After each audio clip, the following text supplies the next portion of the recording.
بسم الله الرحمن الرحيم. ألف لام ميم.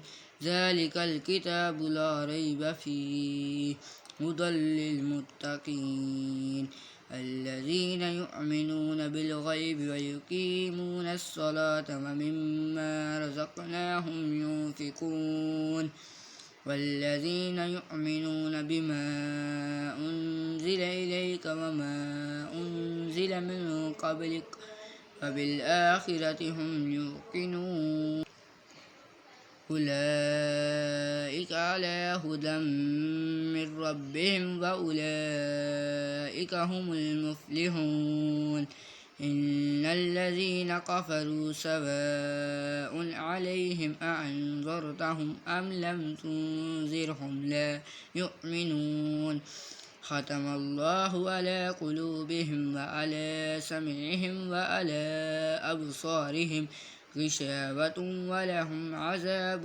عظيم.